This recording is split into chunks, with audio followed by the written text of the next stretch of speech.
Hey, this is Evan Longoria of your San Francisco Giants, and you're listening to TortureCast. You're listening to a podcast by and for fans of the three-time world champion, San Francisco Giants.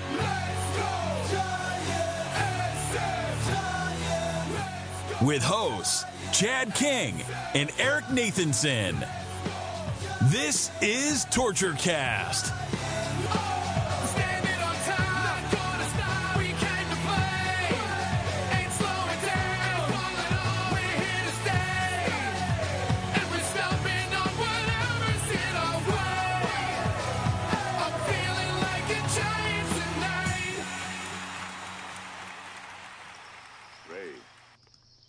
People will come, Ray. They'll come to Iowa for reasons they can't even fathom. They'll turn up your driveway, not knowing for sure why they're doing it. They'll arrive at your door as innocent as children, longing for the past. Of course, we won't mind if you look around, you'll say. It's only $20 per person. They'll pass over the money without even thinking about it. For it is money they have, and peace they like. Ray, just sign the papers. And they'll walk out to the bleachers. Sit in shirt sleeves on a perfect afternoon. They'll find they have reserved seats somewhere along one of the baselines, where they sat when they were children and cheered their heroes. And they'll watch the game. And it'll be as if they'd dipped themselves in magic waters. The memories will be so thick, they'll have to brush them away from their faces. Ray, when the bank opens in the morning, they'll foreclose. People will come, Ray. You're broke, Ray. You sell now or you lose everything. The one constant through all the years, Ray, has been baseball. America has rolled by like an army of steamrollers. It's been erased like a blackboard, rebuilt and erased again. But baseball has marked the time. This field, this game, is a part of our past, Ray. It reminds us of all that once was good, and it could be again. Oh, people will come, Ray. People will most definitely come. Oh, it gives me chills every time, everybody. It is March 30th, 2021, and this is episode 2000. I'm just kidding. 218 of the TortureCast, the podcast by and for fans of the San Francisco Giants. Man, that clip gets me every time. Welcome to our annual season preview. We have a couple of guys joining me, obviously. As normal, we have Eric Nathanson. How you doing, Eric? Oh, he's muted. Hey Chad, sorry, I was sharing the video. Hey Chad, sorry about that. Glad to be. He was I'm speechless. Glad the season's here. Mm-hmm. He was speechless, and then of course he was wiping memories away from his face, brushing away. They're so thick, brushing away from his face. Wait, and that other I'm voice on you a hear. What am I doing here? What are we doing? We're talking. It's a movie watch, right? And then the OG founder of the TortureCast, one Willie Dills Gregory. What's up, man? How you doing? I'm doing good, man. Doing real good. Got up early today to go make my tea time for the MGA season, which is also forthcoming. We start on Sunday, the 4th, but baseball starts on the 1st, so got a busy weekend in front of me. Hell yeah. My God, golf. That's something I need to get back into. Now, the thing is down in Austin, right? I mean, COVID didn't really shut anything down as far as golf, did it? Maybe just for a little bit? Well, actually, nationally, golf has had a huge resurgence because of COVID. Because people couldn't do other stuff. So people started to take up golf. It's like the one thing you could do outside, and, you don't have to touch anybody to play. It's the least contact sport there is. I mean, you don't touch anyone when you play golf, but speak for yourself. I barely touch the ball when I play golf, so, yeah. I'm usually touching ivy and trees and water. Touch a lot of beer when I play golf. A lot of beer. All right, well, this is our annual season preview episode. We do have opening day coming here in about 48 hours. The Giants will be in Seattle for a 3-game series. So we're here to kind of wrap up spring training and kind of preview the season, what we expect, our predictions, zany things that might happen, our hopes, our dreams that are probably most readily going to be crushed by the All-Star break. But that's okay. We're here to talk about it. We're Giants fans. We're here for the ups and downs. So I'd say we just started off, first of all, by saying that we are recording live or streaming live again on Facebook Live. You can join us normally every Monday around 12:15 Pacific. Today we had a shift to Tuesday. But throughout the season, you can rely on us mostly going on Mondays. Of course, you can find our podcast on your favorite podcast feed or at our website, TortureCast.com. All right, well, the Giants wrapped up spring training with an 11-12 record. I don't think anyone really cares about that, especially with the weird rules they had in place, which Eric and I have talked about ad nauseum. But I will say that at times the Giants looked really good, and they seemed like, especially in the latter half of spring training, they were putting runs on the board. And last year's offense wasn't too shabby as well. So I don't know. I guess my first question to you guys is from the offensive side of things. I mean, what are your expectations? Do you think they're going to be kind of middle of the pack in terms of run production in the National League? Do you think they're going to be above average? What are your expectations? I think they're going to be at the top of the pack in the National League. Yeah, I was going to say above average for sure. Yeah, they moved from like I was listening to some podcast the other day, and the guy listed off their like OPS and runs created was like last, second to last, and then all of a sudden it jumped up to fourth best or something in the National League last year. Yeah. So I expect this offense to click. That was the most pleasant surprise I think coming out of spring is how well these guys are hitting. Like it was nice to see the pitching step up and do well right away, but these guys are mashing the ball right now. Like I feel like we can expect 6 to 7 runs just about every night coming out. Yeah, and I think the good news for us is that the core guys, the middle of the lineup, is not relying as heavily on like Buster Posey anymore. We've proven that we can do it, whether he's and like he may come back and be a surprise, honestly, because a year off on his catcher's legs. If he does anything at all close to what he's capable of, which I don't expect, but if he does anything at all, and obviously like a guy like Crawford and Belt are going to be really important as well, but we don't need those guys to carry the bulk of our production anymore. The rest of the guys that we have in that lineup, it's like those guys can be like 7, 8, 9 when we're playing in the AL. You know what I mean? And it's fine. Everybody else can pick up the slack. So it's nice not to have to rely on people on the wrong side of 35 right now. Yeah, for sure. It's interesting. I actually heard that the Giants still have one of their oldest rosters they've had. Yeah, in a long our time. infield is hella old. Yeah, I know, right?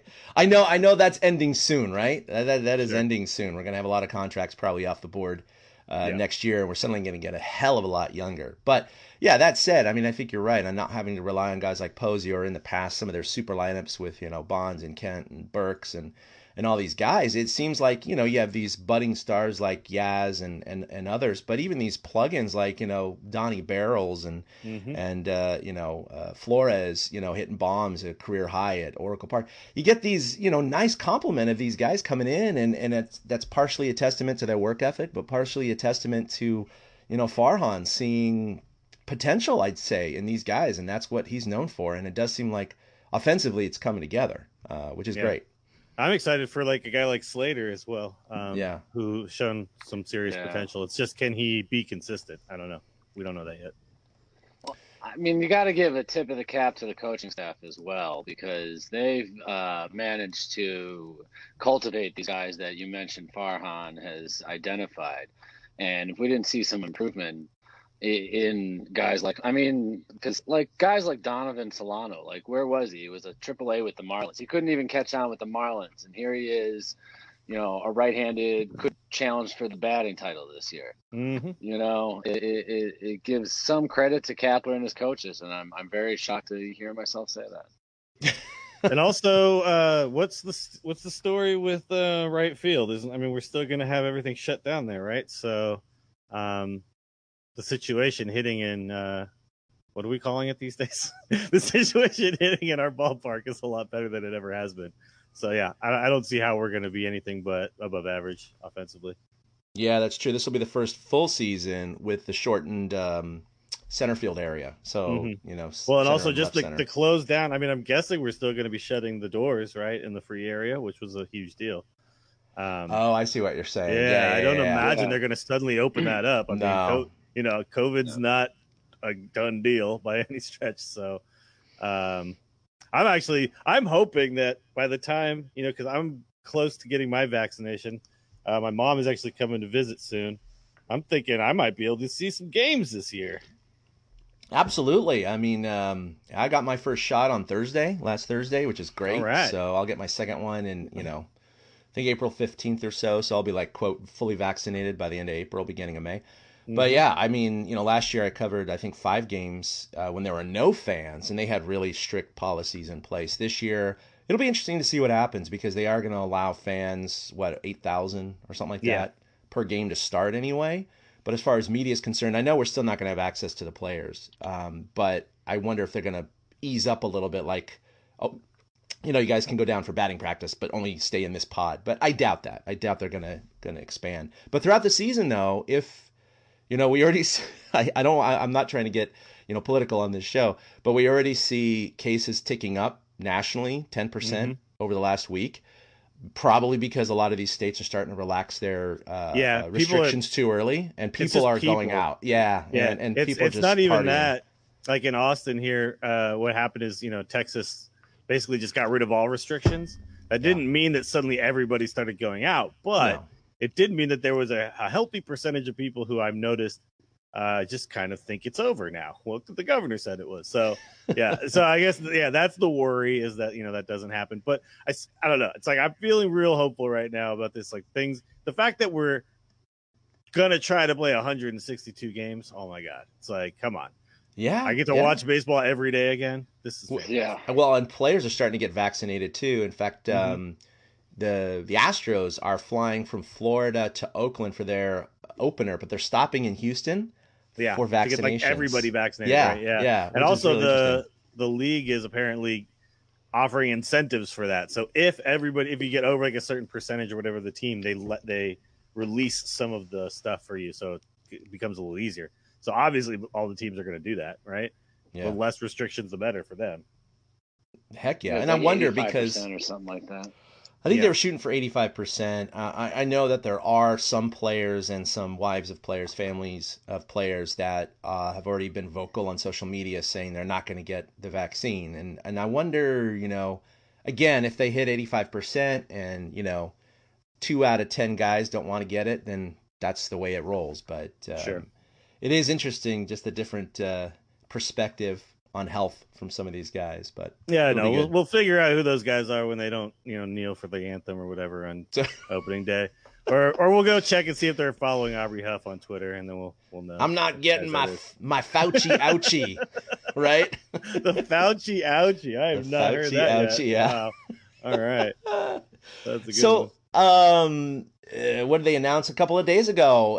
Elio Ramos. I always mispronounce his name. I've heard it Elio and Elliot and Elliot. I like Helio, but you know, I know they don't usually say the H, but still, I like it. It sounds cool to me.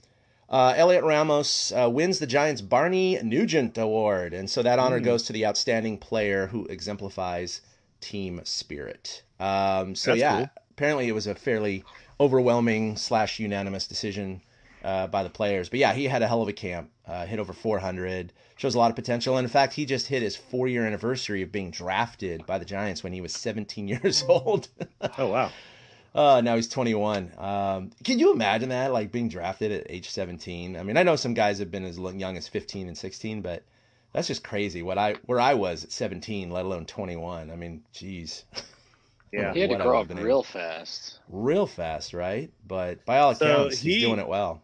Yeah, so he seems like he's very close, right? It's really just a matter of putting together the fielding and just maybe understanding what the actual big league pitching is going to look like over a full season. But yeah, I mean, the guy looked like amazing. I mean, he was raking. No, he was making contact. I mean, his velocity off the bat was often 105, 106, 107 miles an hour. He was just barreling the ball. So it'll be fun. It'll be fun to see if he's called up, you know, mid-year. I mean, I could see it happening certainly by the latter part of the year, but They're not expanding the rosters as much though, right? They don't do that anymore like they used to. Is that correct, Eric? If I'm not Yeah, mistaken. now it's like 28 guys, and then there's like 5 guys on a taxi squad or something like that. I Yeah, think yeah, they're not that's doing what they're. Yeah, they're not September doing like call-ups are not 40 men anymore. as a minor leaguer, that would really bum me out, wouldn't it? I mean, Yep. if all you've wished for in your life is at least a cup of coffee in the majors, that roster expansion, the September call-ups, is always a way for some guys to get called up that may never see it ever again, just to say they experienced a day or two in the major leagues. So you kind of shut down a lot of those fringe players. But Bochy's kid probably never would have gotten a shot if it wasn't for expanded roster rules in oh September. my So he never God, would you're have had that. totally right. Yeah, he never would have had that moment of, oh, let's bring in, I went to the wrong arm. Let's bring Yeah, in my son. Let's bring in my son God, to the game, which is pretty cool. what is he doing these days anyway? I haven't even followed him. That was years ago, but Oh yeah, interesting. he's probably selling. I don't want to say he's selling insurance. That's always the fallback. Ouch. Yeah, some of these guys have flashes in the pan. I know. So the roster is not been finalized. I was a little surprised at first, but then you guys brought up pre-show. It's Gabe Kapler. He plays things close to the vest and lets it out at the last second. So I guess you're right. It's not a surprise. I don't know if the Yaz injury has anything to do with that as well, maybe partially, but I mean, they're flying to Seattle here really soon, so don't they need to know who they put on the plane? Just throw everybody in there, and then at the last second, be like, all right, shipping you back, kid. It's only Seattle, right? Yeah, maybe it's like Major League, and they put the red tape in their lockers. Yeah, like they actually are getting on the plane, and then there's just a red tape like sitting on their seat. It's like, sorry, bud. Oh man. I mean, can you imagine though if you're one of the guys who does fly to Seattle and gets cut, you got like a week in Seattle because they're getting there today, I think, or they went there yesterday. So you get it's a not nice a bad little place vacation. to be stuck. Yeah. Right? Yeah. By the way, I just looked up the youngest player in MLB history because I was just curious.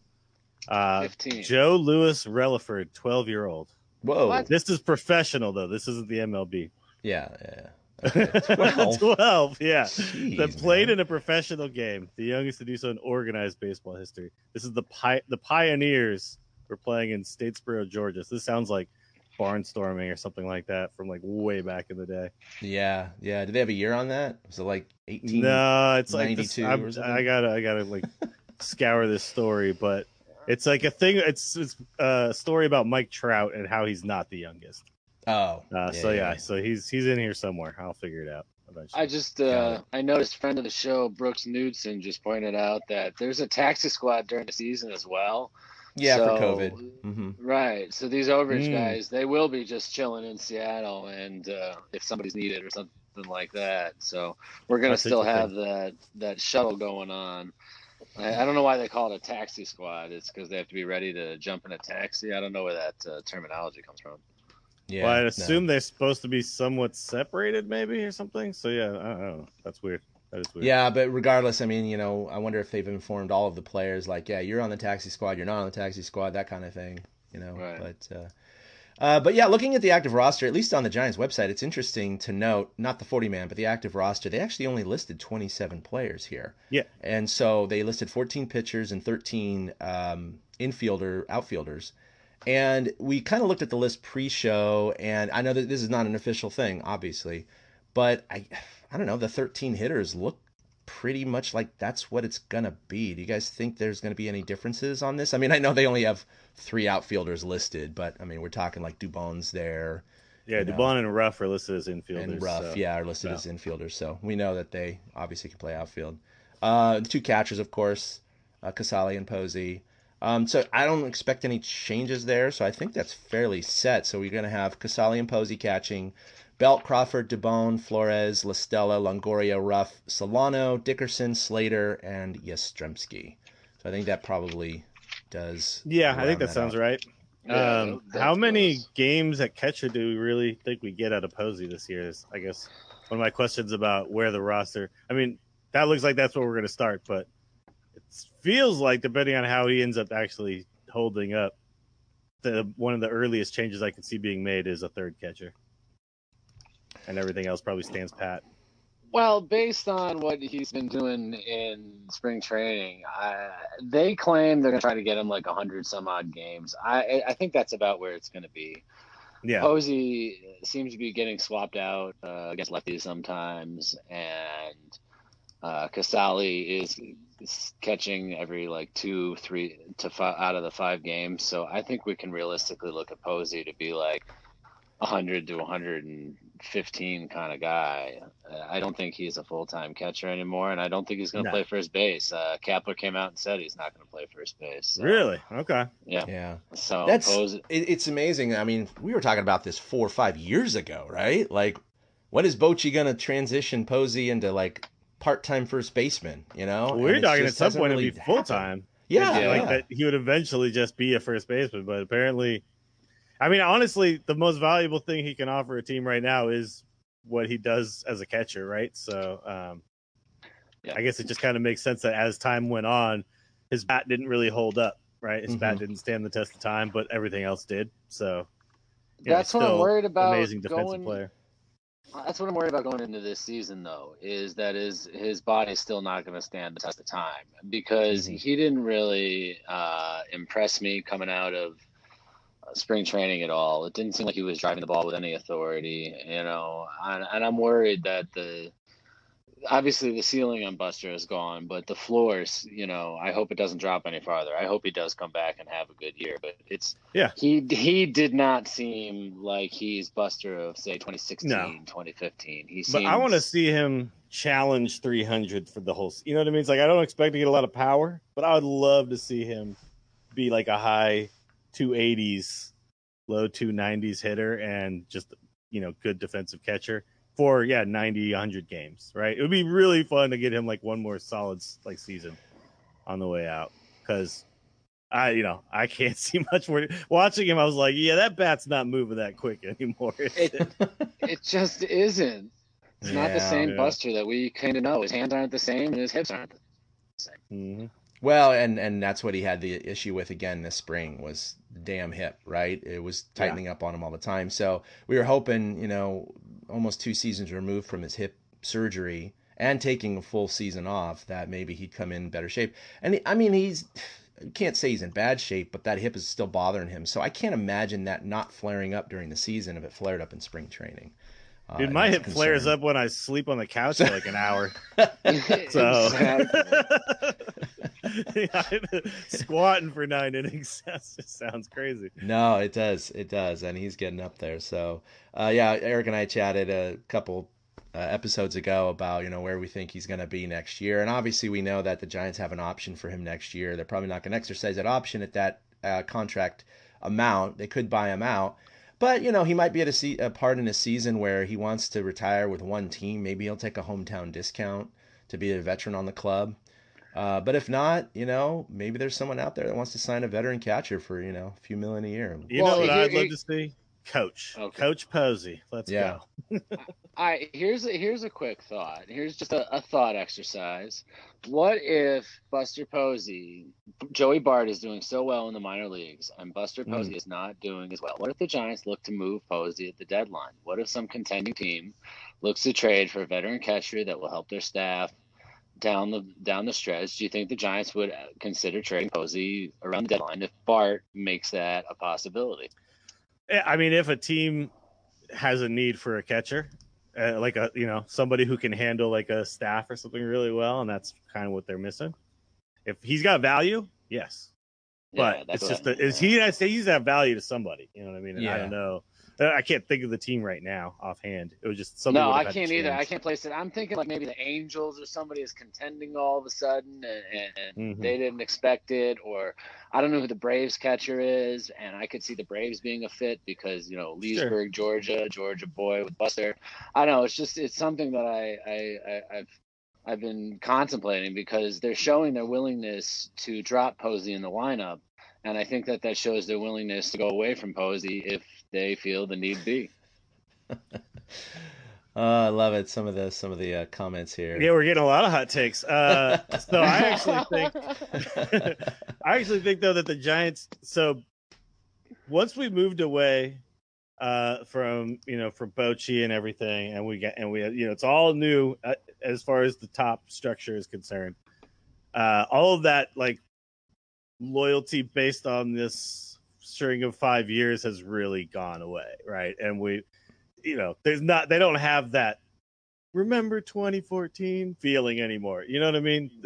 So none of that's going to matter at all. Like if Crawford needs to move, if Belt needs to move, they're pulling the strings on any of these things. So yeah, I mean, there's no doubt. I mean, look at way back when Matt Williams was traded. I mean, yeah.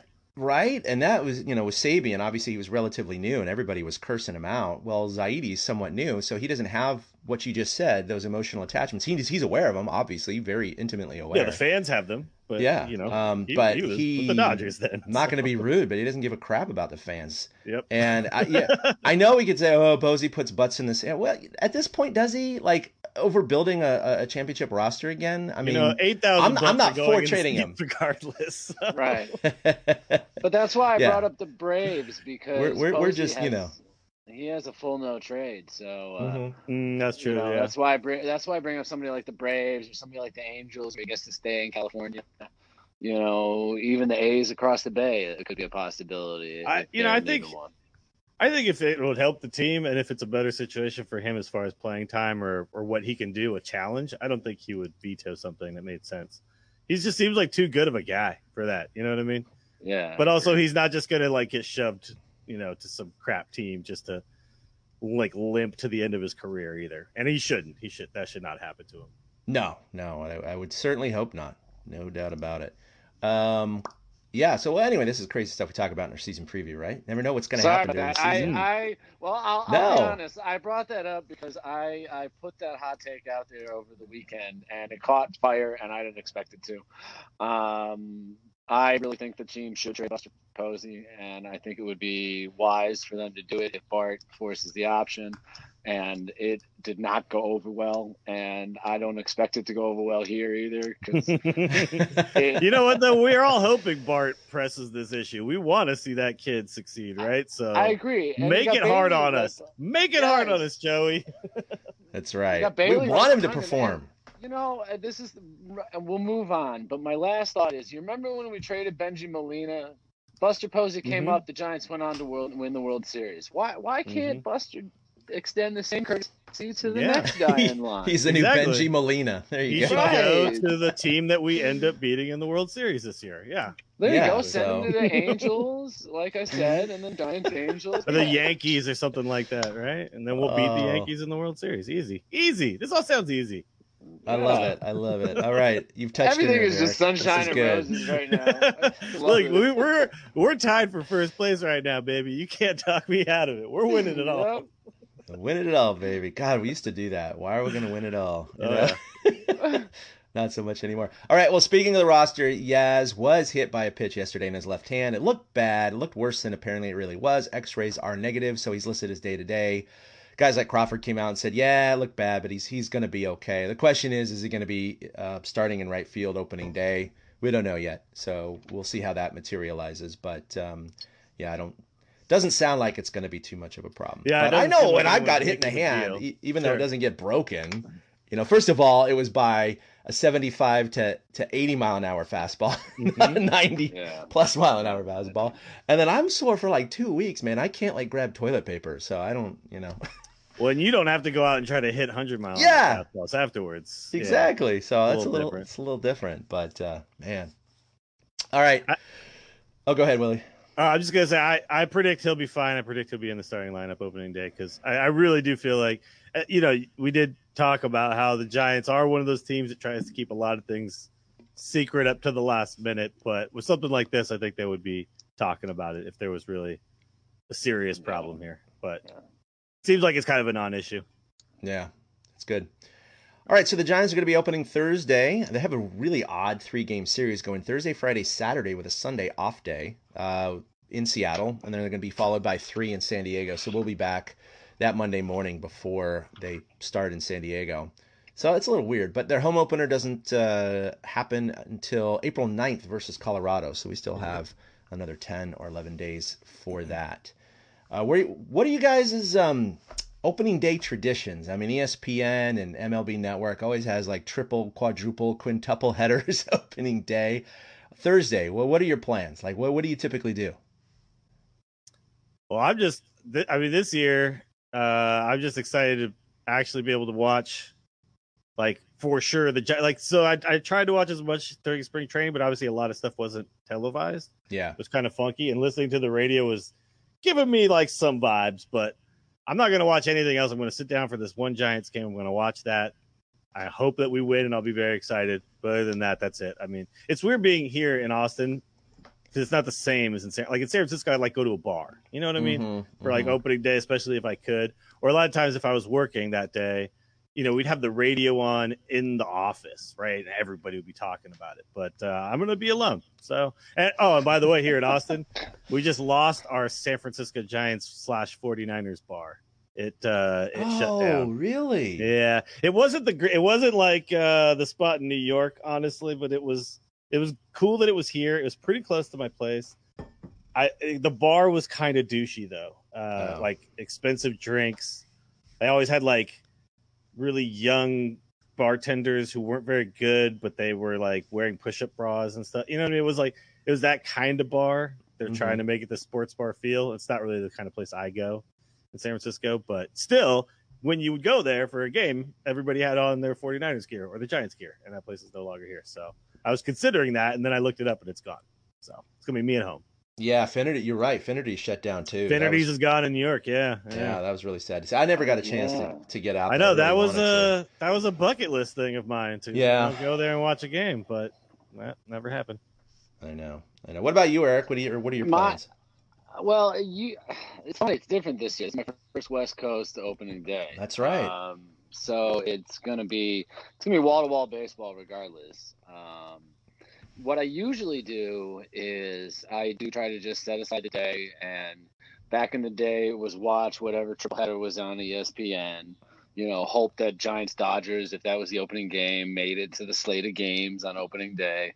And don't think Giants Mariners are going to make it, but no, definitely. But hey, I get that's a World Series preview right there. Yeah, that's what I love about living here, though. I get crew can kite right off the bat. So I will watch the Cubs game too. It doesn't matter what games I'm watching during the day on ESPN. As soon as the Cubs start, I put the Cubs game on. Because I have to put the Cubs game on because I grew up going to Cubs games. That's the other opening day tradition. If I'm not at home watching games, I was going to Wrigley. I probably hit 5 to 7 opening days at Wrigley growing up. So that would be kind of an opening tradition at that point. So this year, though, I'm going to start new. If the Giants and Cubs always happen to play at the same time, we double screen it. I'd pull a second television out. Yeah. Because it's opening day. You don't want to miss anything. There could be that thing. I'll never forget Ian Happ, like 2-3 years ago, hitting the first pitch of the entire season for a home run against the Marlins for the Cubs. And it was like, oh, okay, there's a fun way to start the entire day and things like that. So you remember like random stuff like that. And that's my opening day. I used to have, you just sit around and watch baseball all day. I think I'm going to make meatballs this year. I made meatballs each of the last few years I was at home. I saw it in my memories each of the last few days on Facebook. So I guess that's my new tradition. It's making meatballs and watching wall-to-wall coverage. Nice. There's nothing for me. There's nothing like opening day. I mean, look, I love it when the NFL season starts. I don't really care too much about the NBA. Certainly, I don't care about the NHL. But I mean, there's just something about opening day. It's kind of Christmas, for baseball fans. I mean, everybody, the season springs anew. You have all these great hopes and dreams, and it's just great to see real baseball count too. You're not seeing, double A's and triple A players. It's just fantastic. But yeah, by the end of the day, when I've stuffed my face full of barbecue and hot dogs and beer, usually I'm like, all right, time to move on. Here we go. Let's see how the regular season goes. But it's going to be fun, no doubt. So, yeah, I'll probably be working all day, but here in my office have the games on and the TV all day. So it'll be good stuff. It feels if I lived in Vegas, by the way, and I don't know how often you ever do this, but I would just go to sports books, man. If there's a really nice one, like I just all those TVs, and usually the seats are pretty comfy, and there's They are. cocktails, and you know what I mean. It's like it's not a bad way to watch a lot of sports all at once. You know. Yeah, there's been a lot of there's been some recent openings. There's a new one at Circa that I really want to check out. To me, that's more of a I'm gonna check it out on a random Tuesday type thing, so I don't run into a crowd. Because that makes sense. Our crowds are ramping up right now, and security is more lax at the casinos than ever before. So one of my favorite things we do at the MGA World Championship every year is everyone's completely hungover as hell on Sunday, and it's football season. It's like right in that kind of perfect spot in November where things are gearing up. We know who the good teams are and everything, you know. And you just take your hungover ass down to the sports book, get a Bloody Mary, and just like watch every football game all at the same time. Yeah. Bet on a few, you know, and just all the action. It's great. But yeah, I can imagine right now in COVID times. Yeah, I'd probably just chill at my house, you know. Yeah, I've seen the sports book packed at times during COVID times, and I don't want to be a part of that. I've kind of been flying by it, you know, from one way to another. I don't want to be a part of that. That's why I totally would take like a random Tuesday or Wednesday night and go there and pick a day, you know, maybe when the Giants aren't even playing to make it easier, so I don't have to pay attention to anything. You know what's funny is in Vegas somehow the poker people are the most responsible people. It's like that's where there's no smoking. That's where they're like wiping everything down and putting up barriers between everybody and stuff. Everywhere else, it's like it's Vegas, man. Just do it, buddy. Do it. It doesn't count. The alcohol will kill it. Yeah, exactly. The airport here was packed this weekend with the past nuts, 2 weekends with March Madness. So I can only imagine. Spring break was happening too. I imagine people were coming to Vegas for that. Yeah. What? Yeah, myself, I've been staying out. I've been staying out on weekends and only going during the week. So. All right. Beauty of Vegas is that's totally fine. A weekday in Vegas is more popping than a weekend here. So. That's true.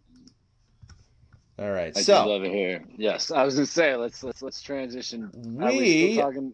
Should we go into predictions? Is that the perfect segue? I'm gonna bring up. Here we go. All right. It's what we do every year. It's our season total win predictions. And we'll have a few other predictions in there too, but this is the big one right now. And so I threw out there on Facebook, on Giants Chatter. Giants Chatter, by the way, is a smaller Giants kind of fan group, but they're a very active one. So even though some others are like, 2,000, 3,000 members, you just don't see as much activity as Giants Chatter, which only has like 300 something people. But anyway, I put out there to Giants fans, how many wins do you think they're going to hit this year? So I promised that I was going to read them out. So I also am sharing them on the screen. So we're just going to kind of go in order here. I think there's like 30 something or whatever. I'm probably going to butcher half of these names, by the way. But we're just going to start here. And this is so fun because we do this every year with Giants fans. And I personally love looking at the optimism, the eternal optimism that comes out through the fans. Usually I'm the optimistic guy here. It's good to see that I have some people. Yeah, that's right. These are very optimistic folks. All right, so Rich, go ahead, Eric. I was gonna say I have it open if you want to, bounce it back and forth at some point. Okay, yeah, I'll do 5 or 6. You do after that. Right. So, all right. So Rich Van Zandt, 85. Say hey, Doug, who is an admin, of course, and a listener. 80. Michael Ireton is thinking 78. Tristan Edwards, 81. Max Rosito, 82 to 85. Stacy Farnham, 82. Fraser Murray thinks they'll be under 500 with 75. Michael St. John has them at 82. Wow. Greg Fitch thinks 82. Stuart Weiner thinks 78. Everybody's right around the same area. Brad Fulton, 82. And Ben Salvi says 81. Look at another one around 500. Yeah. Dan Morey, 82. Daniel Roxar, 83. Brooks, who's been commenting on our show, 85. Woo, going up there, Brooks. Martin Banks, 77. Charlie Baldwin, another admin who does a show that Eric's been on, 85. Kevin Babb, I love this. Love my Giants, but gotta be real, 72, and that may be a reach. Why so glum, Kevin? What's going on, man? It's by far the lowest one, yeah. That is. Bill Duncan said he had his fantasy draft, and there's only one Giant in the top 100 picks, and that speaks volumes. So 70 wins is overachieving. I don't know if I agree with that assessment, Bill. But I, too, noticed in fantasy drafts, not a lot of Giants are getting drafted. Sergio Dubon, I'm unsure of relation to Mauricio. I think somebody in the group asked him, and I think he's related by his father's cousin something, and I'm not sure what it is. But Sergio, here's a shout out to you. You're hoping for 80-ish, so 82 wins to be precise, but sees them as third place, unfortunately. And Alex Goodman says 83. All right, Craig Mace, 86. Chris Corbett, another friend of ours, 85. Charlie Baldwin. Oh, he already had commented on that. Eric said 17. I know you're joking. You're saying, what, 17 against the Rockies and none against anyone else? I love that. Zach Walling, 84. Jeff Rowland, 84. Brent Tay Walker, 87. Beardy Ian, wow, that's a name, 89. That's a name. Woo, going up there. And then Kobe Liu, 83. So, wow, we got some optimism in there. But you know what? In years past, we've seen things like 100 wins. So it goes all over the board. I did add everything up, and our average count from that group was, and we had two on Twitter, by the way, 78 and 80. Sorry, I don't have their names with me right now. The average was 82. 82 wins was the average. The high was 90, and the low was, what was it, 73. So... or 72, I think. 72. So 72 to 90 was our range. 82 was the average. Now, just to give a little bit of context, Vegas has the Giants at 75.5. So, yeah, Giants fans are about 6.5 games more optimistic than Vegas. That sounds about right. Yeah, sounds about right? Now, let's see. I got to bring this up. This is going to be fun. I looked back at all of our season predictions over the past 5 years, and I got them here to show to you guys. All right.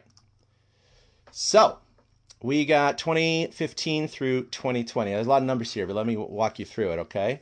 So, we have last year, 2020. Giants won 29 games. They did play the full allotment of 60. Our predictions were as follows. Myself with 27, so I was 2 under. Eric with 30, he was only 1 over. Willie shooting high with 35. And then Jen, who joined our show last year, 32. It was a shortened season, but yeah, Willie was going real high there. Yeah, I was going for it.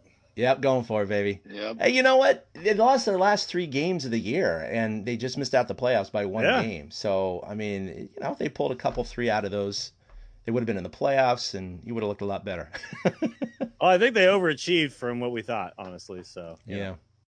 But over the last 2 That's years, true. Eric's doing really well with a net change or a net difference of only -1, because last year, 2019, Giants won 77. I predicted 73. Eric was 75, so he was only 2 off there. 2018, they won 73. I went 76. I was 3 over. Eric with the ultimate, baby. What the? 96. Yeah, and that was correct. I went back and listened to it. Was You were I on shooting. drugs? I think you might have been on something that day. Because, yeah, you shot the moon on that one. And then Willie went with 79. So we I were had all them over on that drinking. one. I know. I actually didn't believe it. I had to go listen to it. And yeah, you did. You stuck with that. 2017 was the aberration because, you know, they were coming off a playoff year, right?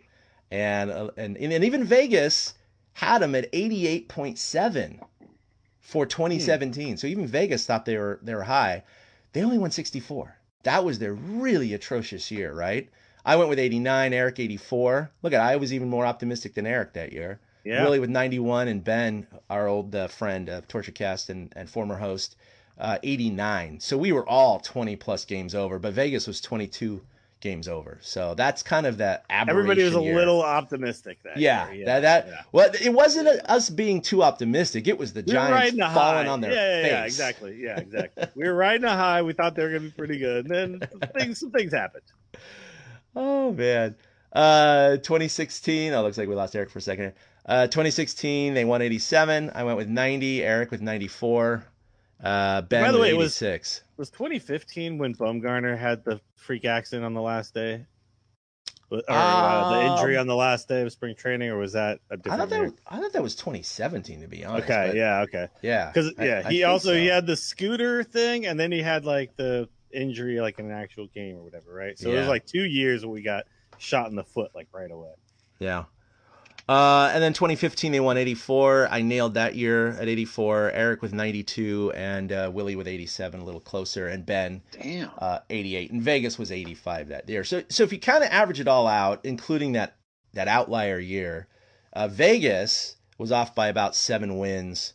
I was off by about 6. Eric and Willie off by around 10. But if you remove 2017, because everybody was off, I'm pretty damn close over those other 5 years. Only 2.5 games off. Eric at 8 because of that one year, 2018. I'll admit it was because of that. And then Willie off by 5. And if you do the net, like if you're -2 one year, +2 the next year, you're right on, right? It's like total wins for the entire duration. If you throw out 2017, I'm spot on. I have a net change of 0 over those other 5 years, which I found very doing better than Vegas. Vegas was off by 4. Yeah, a net change of 4. So there you go. There you have it. And so we are here to give our 2021 predictions. And as a reminder, Vegas, 75.5. And the last couple of years, they've undervalued the Giants at -5 games last year in a short season. So that translates to a lot more during a regular season. And they undershot the previous year. But all the previous years before that, the 4 years prior to that, Vegas actually overestimated the Giants' chances. So use that for what you will. So I don't know if you guys are ready.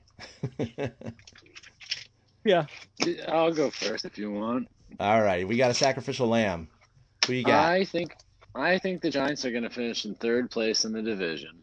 I believe the Dodgers are going to win the division again with 106 wins. I think the Dodgers are one of the best teams that we have seen probably in our lifetime that's been built recently, and I hate that. But the Dodgers are going to win the division. San Diego will come in 2nd. They'll win 92 games. I think they'll make a wild card berth. We'll get to that in a minute. And then comes the 3rd place San Francisco Giants. And I think they're going to be better than Vegas says. I'm going a little more optimistic again, and I'm going to say 88 wins, but they fail to make the playoffs. I think 88? The Giants. Yes, I think they're going to be a team. Over 500 team. Okay. Yeah, I think they're a good team that's going to continue to hit and mash the ball. I think they're going to get hot at times and win things like 12 of 15, 15 of 20. I think they could do that once or twice. But because of the competitiveness of the NL West, they'll still finish in 3rd place and they'll finish outside of the playoffs. I just see the Giants beating up on teams like Arizona, Colorado, Cincinnati, Miami, possibly. Who else is bad in the Central? The Cubs aren't as good this year. Milwaukee's not as good this year, I think. But so I'll put the Giants at 88 wins, but 3rd place and out of the playoffs. Wow, 88, but still out of the playoffs. That's nice. Will, you got a number? Yeah, I mean, I'm not going to be. I'm way less optimistic, but I do think they beat Vegas. But I'm thinking more in the range of like 75 wins. 75. Yeah, they're not going to be a 500 team, not this year. But it's like the thing is like a big reason, like because I would think we'd be a 500 team. But the thing is that the 2 teams we play a lot, out of the 4 teams we play a lot, are so freaking good. And I don't think that I don't think the bad team. I don't think we beat up on the bad teams enough for how much the Padres and the Dodgers are going to beat up on everybody in this division. Yeah. So, it's going to be really hard to win a lot of games in this division. I just think they can hang with the Dodgers, and Padres. We have 2 of the top 5 teams. Win a few. It's crazy. Yeah, I kind of echo Willie's sentiment in the sense of the Padres and the Dodgers are so good, and they play the unbalanced schedule. So they're going to play those 2 teams combined 38 times. Jesus. So think about that. That's basically a quarter of their season. A quarter of their games if we win are against the Dodgers and the Padres. I mean, Eric also mentions that the Giants always play the Dodgers very well. And they do. They're very competitive. There's something about that rivalry that really does make both teams play up to one another depending on how well each other's doing. I mean, the Giants last year hung with the Dodgers. They only, lost a couple more games than they won against the Dodgers. And in years past, the same exact thing has happened. For some reason, they do play them well. They definitely struggled against the Padres. And so the Padres have only gotten better. I'm a little concerned about that. Like I said, 38 games, quarter of their season against those two teams, that are really predicted to be in the playoffs for sure. Taking the West and winning. That's the the thing. wild If they card. win 10 of those, they did pretty well. You know what I mean? I think if you remove those two teams, I think the Giants can definitely achieve 500. But with those two teams in the mix, I think they're going to be under 500. But I think they're going to beat Vegas, and so I'm going to go with 79. I think they're just going to miss out on 500 Okay. and go 79. I mean, I'm last the year, least optimistic. What the hell's going on? I know. around I here? don't think that's really happened with you before. I know. No. I know. Apparently, I just will continue to be the most optimistic. But I didn't Going- shoot for going 96 88. this year, so at least, Okay. Yeah. I tried to keep it reasonable. Yeah, no, it's a tough one. I mean, the Giants, finished only 2 games under 500. I think that scaled to 78 wins in a full season.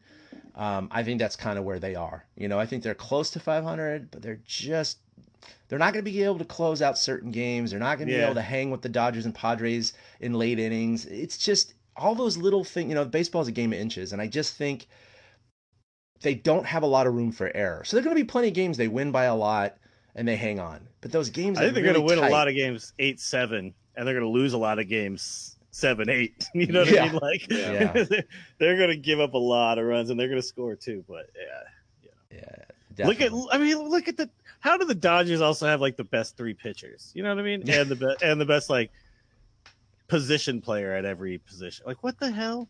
Yeah. Isn't there supposed to be some semblance of parity at like? They're a good team. It's really tough to look at it, crazy. isn't it?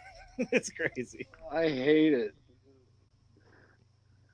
Yeah, we're speechless about the Dodgers. What are you gonna do? Maybe they've won 8 NL West titles in a row. I mean, if they continue this much longer, they're gonna start rivaling what the Braves won like 12 in a row or something, NL East banners. So, but I mean, that shit's supposed to be hard, man. It's you know what I mean? To be good for that long is supposed to be difficult, and somehow.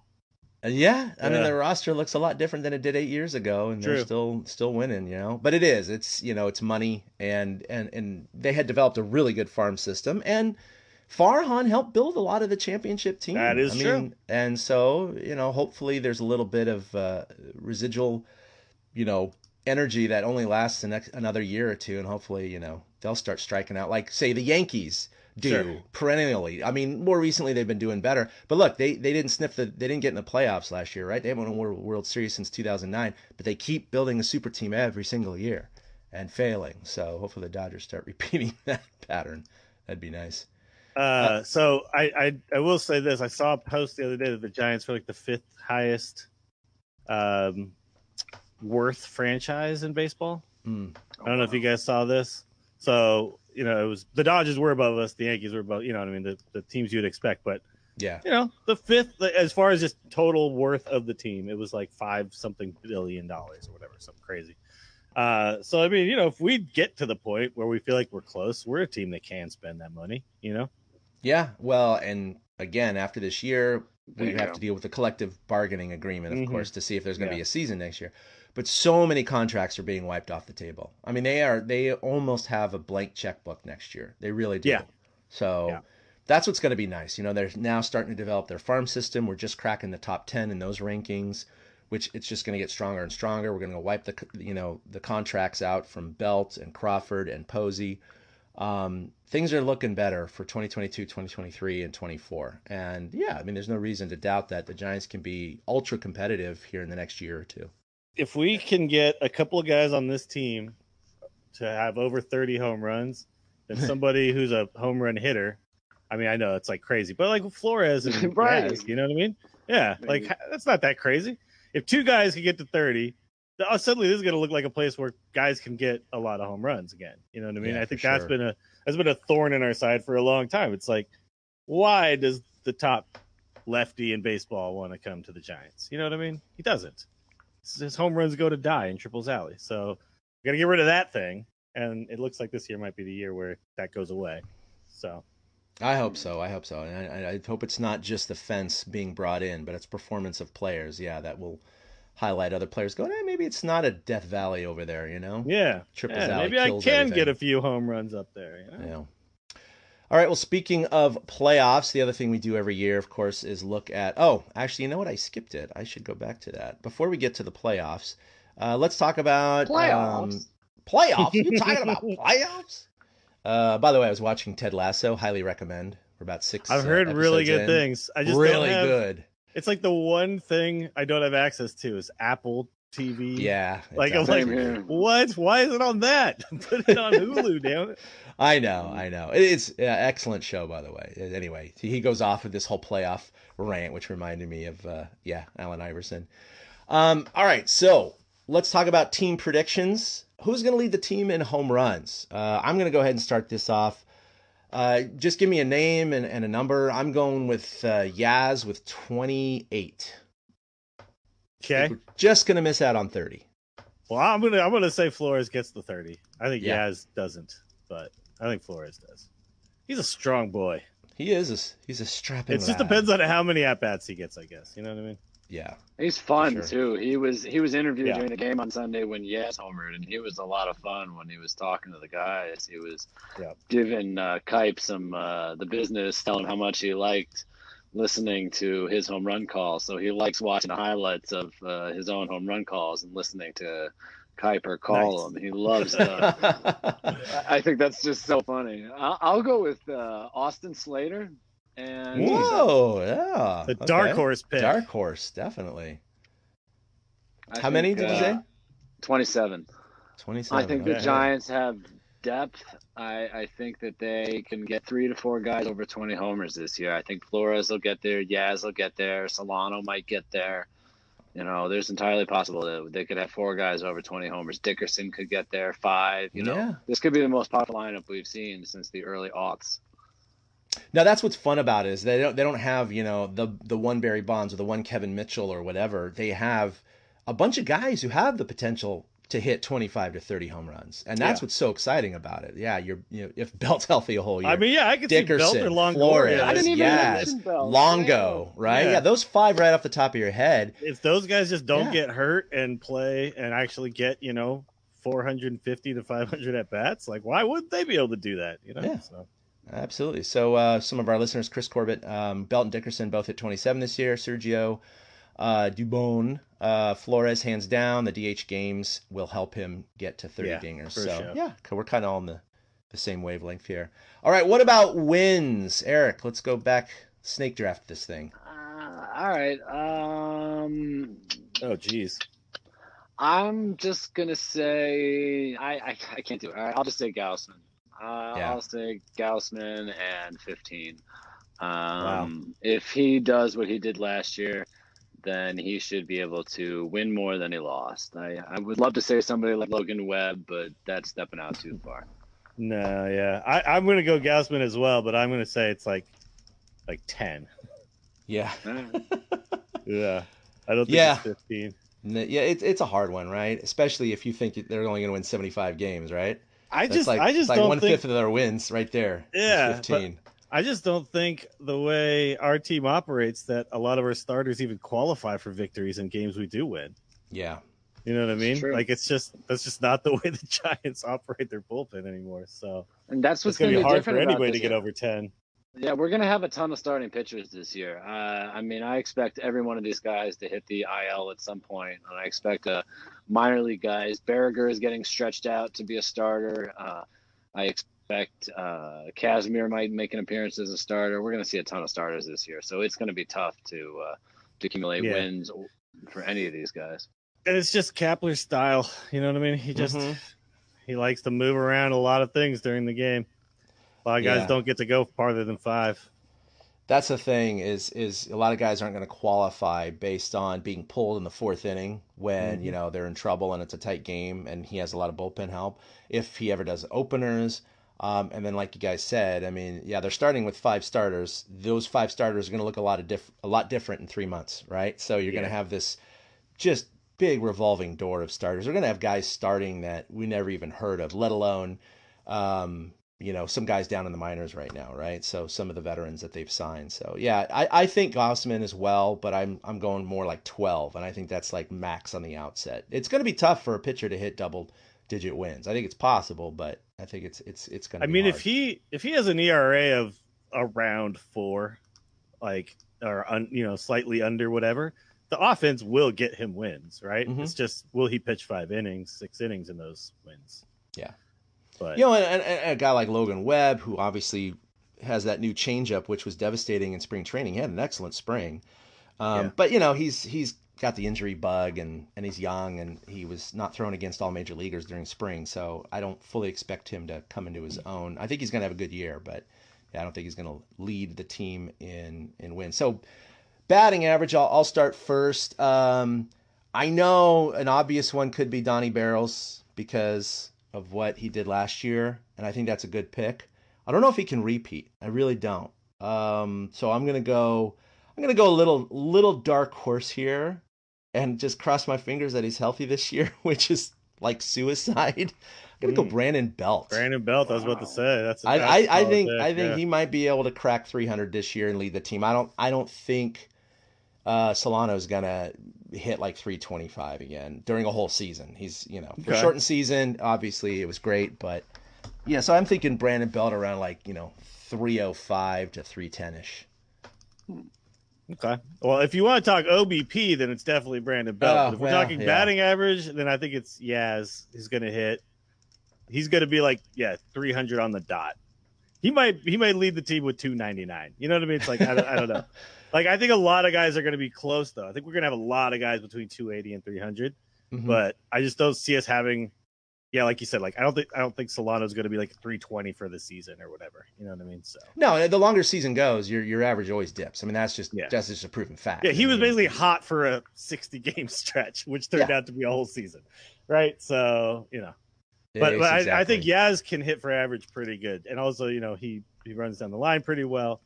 Obviously, he does like to lengthen out that swing from time to time, but he also seems to be pretty solid at taking what the pitchers give him. So I like him being an average hitter as time goes on in his career. Yeah. Eric, what's up? All right. I'll be conventional. I say Donnie Barrels, and I think Donovan Solano is going to contend for the batting title and hit about 330 to 340. Hell yeah. Yeah, I like it. I want that. I feel like he's figured something out. When I watch him swing the bat, he's getting to pitches that other guys and getting base hits on pitches he shouldn't be getting base hits on. The way I see him sometimes scoop that ball low and away out and just shoot it out to the outfield while other guys just be rolling over. There's just something that impresses me about his swing lately. So I'll take Donnie. I think a big part of that though too is where does he stay in the lineup? Because if you have him if Yaz bats second, which I still don't really know why, but they seem to like putting him there. But if he bats second and Yaz bats third, I think hell yeah, because you can't you're gonna have to throw the ball to him, right? And he's gonna do what he does, which is hit the ball hard. So it's just I just don't. It's weird the way that our lineup kind of plays. It's hard for anybody to just be the guy, you know what I mean? But we have so many guys too. It's also hard for you to pitch batting around anybody. Third really. In this lineup behind LaStella and Yastrzemski, or behind Slater and Yastrzemski, you're gonna have who's so behind him. It's gonna be Longo and stuff. It right? is, you know what I mean? yeah. I bet Longo bats fourth, and then we see a Dickerson at fifth. They've shown the propensity to drop Posey down to sixth, Crawford to seventh.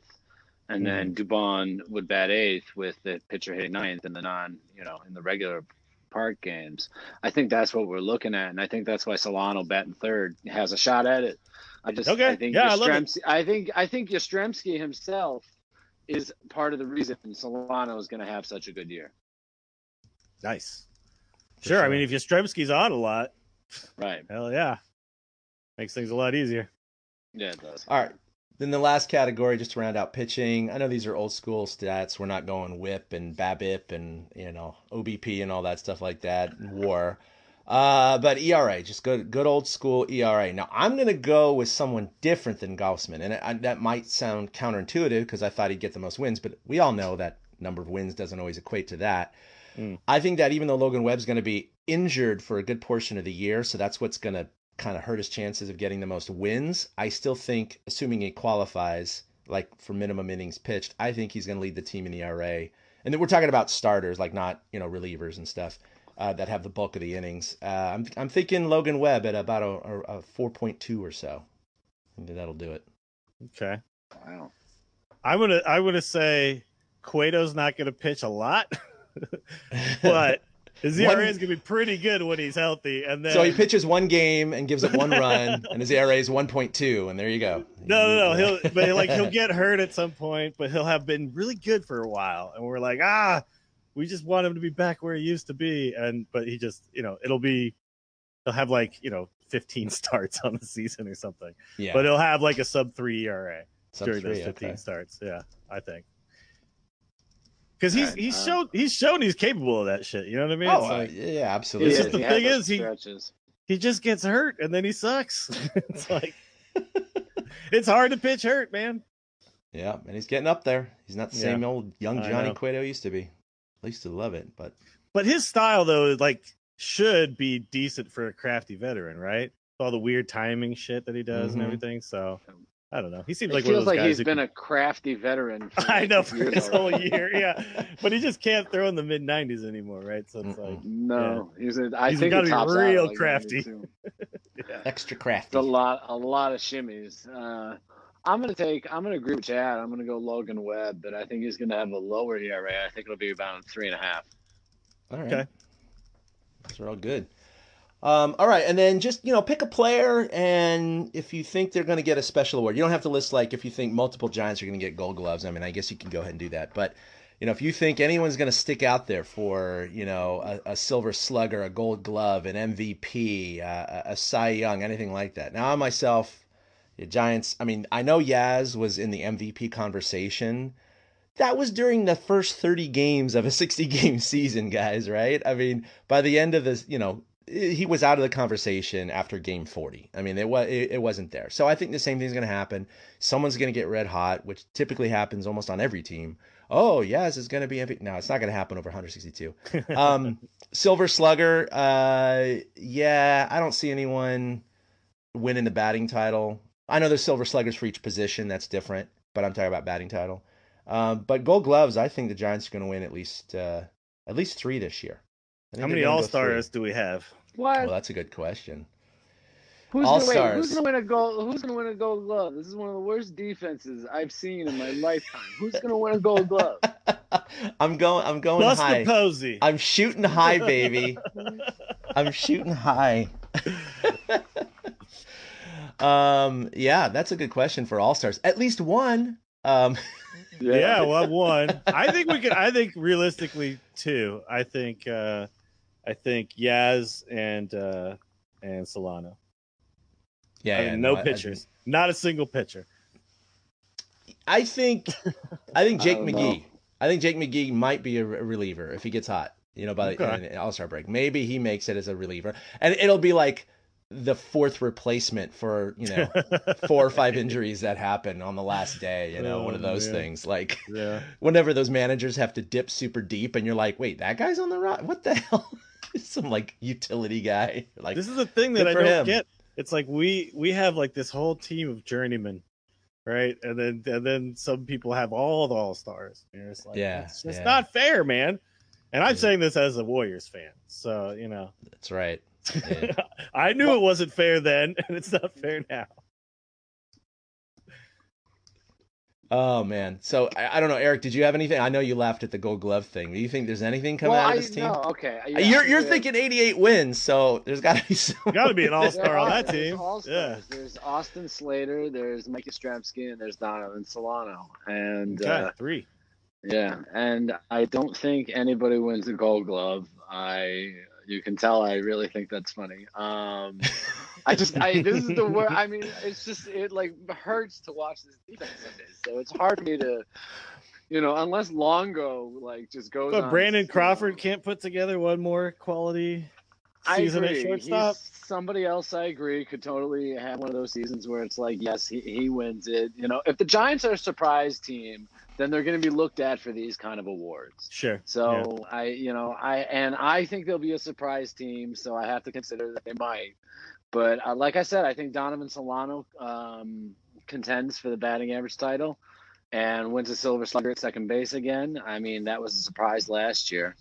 And then I think Yaz and Slater and Solano all get MVP votes, but like in the top 20, not like any top 5 or any crap like that. I don't think anybody gets, like any significant stuff. And then I don't think any of the pitchers appear. Logan Webb is the closest one I have to appearing anywhere. If this kid really comes to expectations, I don't know. I'm really high on him this year. So if he gets to expectations, maybe he finishes like 17th in Cy Young Award voting. Yeah, okay. I like the call we just got in chat, that. by the way. I don't think Dubon ever challenges for it now, but give him like 2 more years, and he's like more of an established player and somebody people pay attention to. He could definitely be a Gold Glove guy at some point in his career.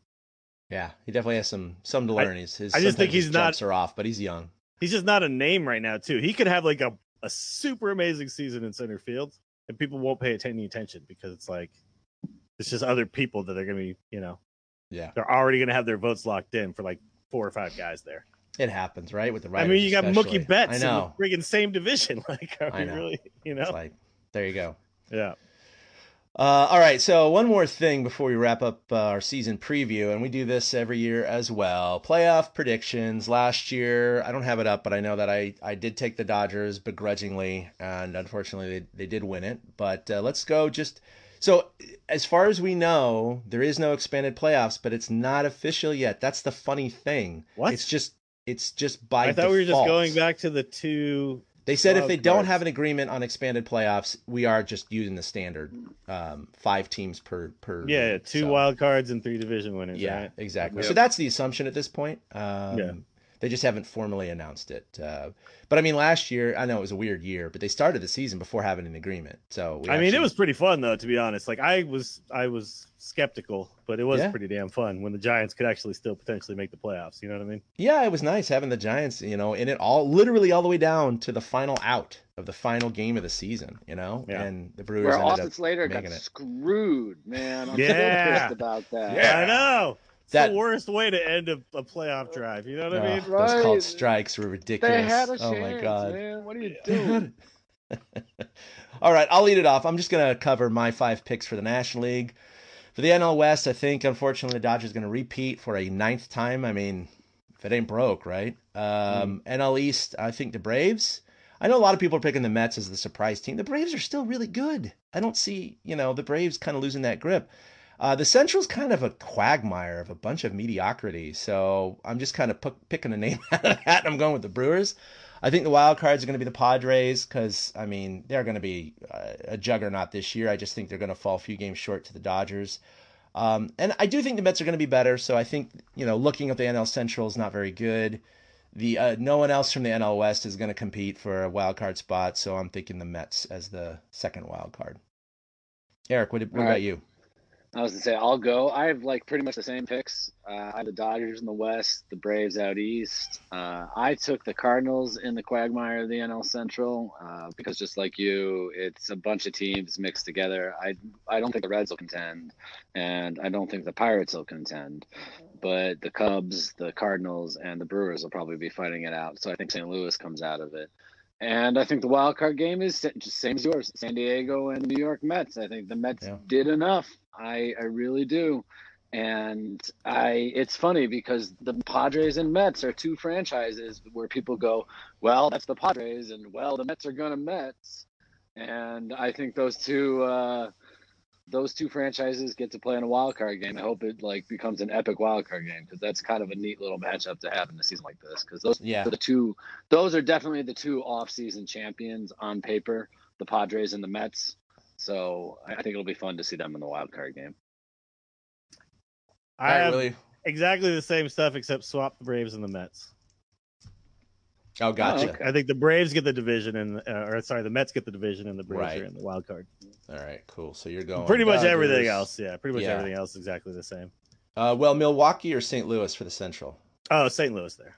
St. Louis there. Okay. Yeah. You know, I Great. gotta tell you, I've been looking at some other expert predictions preseason, and they line up very similar to what we just said too, and it kind of scares me a little bit. But I think it also shows how top heavy the National League is if everybody's picking the same few teams. Yeah. Which is why I think the Giants can win some games this year, because there's going to be some bottom feeders they get to beat up on. That's just me taking it and twisting it to a Giants perspective. Like, I mean, I think like some teams like the Reds, like they have winning like almost 80 games or whatever, and I'm like, I don't know about that. Like the Giants match up pretty well there, and I think they'll win some games. And like we have definitely some teams we're just going to beat the hell up on, right? So yeah, for you know. sure. Yeah, you're right. Yeah. The American Wish League's the Giants were in the Central. That would be. Yeah, that'd be I sweet, agree. right? We could I actually totally get there. agree. Yeah. That would be nice, right? All right, so I'm going to go over my American League picks. I know the A's are not predicted to be as good as they were the last couple of years. I still think they're going to take the West. I think Houston has been, their roster's been affected enough where they're just not going to be the AL West champion Houston, this year. though, in one more year, they're scary again, right? Yeah, I know. I do agree with you, though. I think the A's are Yeah, better I think Oakland will take the West. I think the White Sox take the Central. The Yankees take the East, even though, I mean, Tampa Bay is looking really good still, too. So, and of course, I don't put them in my wild card, but I'm taking Houston and Minnesota for my wild card. Again, Eric, what do you got? We're like similar again. I'm different on the West. I think this is the year the Angels get it done. The Angels, What? huh? I The think perennial Trout, losers, yeah, the ones that like Ohtani, underachieve. new I mean, catcher they are Buster very Posey. I think they They get are it very done. cool. Yeah, I think it's just one of these years they got to break through, right? So You'd I threw a think. dart at a wall for them this year. What if I think Ohtani does like he wins 20 games and he hits 40 home runs? That'd be so tight. It'd be like that'd be the best season ever. Yeah. You know, literally. Oh That'd my be god. He's so much fun. sweet. He's so much fun to watch. Just for the He sheer is. like, what can he do at any time factor? Yeah. I like the White Sox. I think the White Sox are probably the best team in the American League right now. I also like the Yankees in the East, and my wild card, like you, I think Houston still hangs around. I think they make the wild card, but I have last year's AL champion Tampa Bay Rays as their opponent. And I see Minnesota. You said on yours, they just missed mine. It's very similar once again. Yeah. I pretty much have exactly Eric. I think I can't see the playoff picture without the Rays in it in the American League right now. So I think they're definitely the wild card team. So pretty much exactly the same. Yeah. Yeah. Oh, Angels. except not the Angels. No, not the Angels. Oh, okay. I was gonna Yeah, you say. sounded surprised on that one. I was like, are you going Angels? Yeah. No. I actually think the A's is still correct there too. Okay. Yeah, going with Oakland. It's All funny right, that and we then all agree that Houston is a wild card team and not the division leader anymore. They, like you said, Willie, they got another year or two. Well, they've like, it's so weird. It's like they rebuilt twice and it's working both times. It's just they're like 1 year away from that.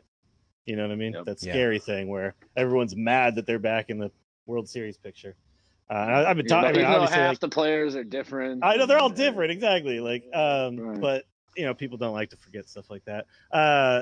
But it's, Ty's like a guy I hang out with a lot. He's a huge Astros fan, and he just can't stop talking about like the rookie of the year that nobody knows about, and all, you know what I mean, all this stuff. So Of course. You know, Of course. We're all jaded listening to in our him, it's fandom. like, listening to him, I'm like, oh shit, well they're gonna win it this year then, huh? All right.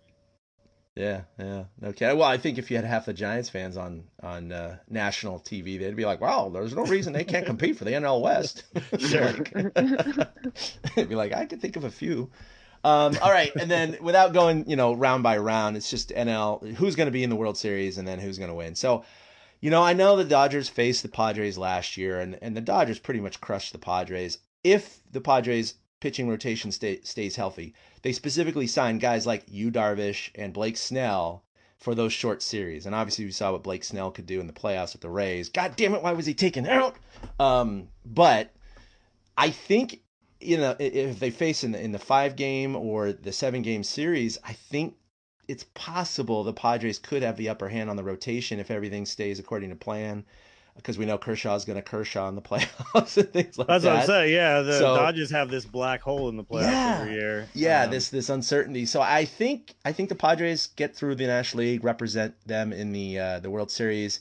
The Yankees missed out on the playoffs entirely last year, but I think back to a regularly scheduled 162 game season, they're gonna run the table and become the champs, which I don't like. But I called the Dodgers last year, and I didn't like that either. So whatever. What are you gonna do? Well, I'm going to call the Dodgers this year. That's what I'm going to do. I think they're the best team in baseball. I can't help it. It sucks. I'm jealous in a way that I wish that I could watch that talent every day. That's kind of what you wish as a fan, to every day you go out and you're like, oh, well, yeah, our team's got a chance to win. Like, there are times when the Giants start the game, you're like, well, they're facing this guy. This guy's in the lineup, so maybe not so well. So, I mean, I'll fully admit I'm jealous of not being able to watch the Dodgers lineup every day. So I think the Dodgers will beat the White Sox in the World Series in a rematch of 1959.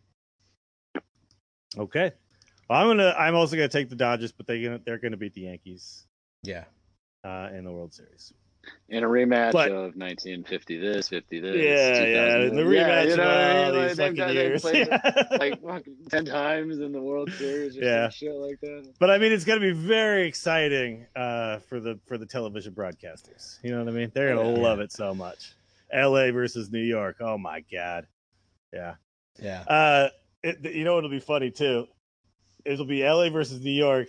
And all of the conservatives are going to be like, yeah, well, fuck both these cities. I don't care which one wins, the damn liberals. That's going to be hilarious to watch too. But yeah, no, it's funny. It's like watching the Dodgers right now is like what it would have been like maybe to be like a Cavs fan. Yeah. 4 or 5 years ago or whatever, watching the Warriors and being like, God damn it. And then, maybe you sneak one in there and they don't get it, but I don't see it happening. Yeah. Baseball is the better team, I think, wins more often. Yeah. Chris corrected me. Sorry, I didn't. You're right. I was thinking of it was the first time they didn't win a World Series in a decade, and it came out that they didn't make the playoffs. Yeah, they totally played the Tampa Bay Rays last year, but it was the first time since whatever it was, the 19 teens or something like that, in 100 Something years like they that, had not won a World Series within a decade. So the whole decade of the full teens. 10 years. Yeah. Yep. So pretty cool. All right, well, that's going to do it for our season preview episode 218. You can, of course, check out our website at TortureCast.com. Follow us collectively at TortureCast. Follow myself at ChadK21. Willie at Willie Dills. Eric at 2OutHits. You can check out our live stream like we're doing right now every Monday around 12:15 Pacific. So we have a few things to pimp, and I know that Willie's on board today. He's got a lot. In fact, I'm doing a new show with him, Hard Edition Podcast. In fact, we're recording later tonight. I got to say, I've had a lot of fun recording with him and Bryce and Ty, the aforementioned Astros fan. So I really encourage you guys to check that out. And I know he's got other stuff going on too. He's going to be streaming right after this. He's got his MGA. So why don't you go ahead and pimp those things?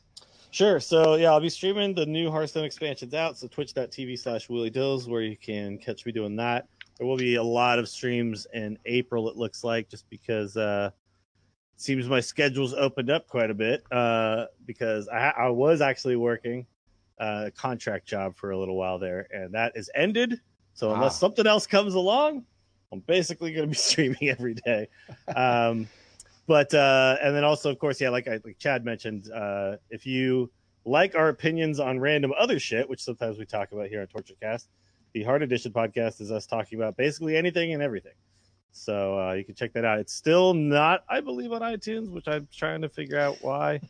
But you can find it pretty much anywhere else you can find podcasts. Eric, anything going on with you? Yeah, I'll pimp. We have a Facebook group, Giants Chatter. Search Giants Chatter on Facebook. It's been, like Chad mentioned, a good collection of hardcore Giants fans. And it's not fluff and puff, and it's not anything but Giants baseball. And I'm going to be a guest on the Splash Hits podcast next week. I'll get a time frame out for you. When it comes, it is the UK's only San Francisco Giants podcast.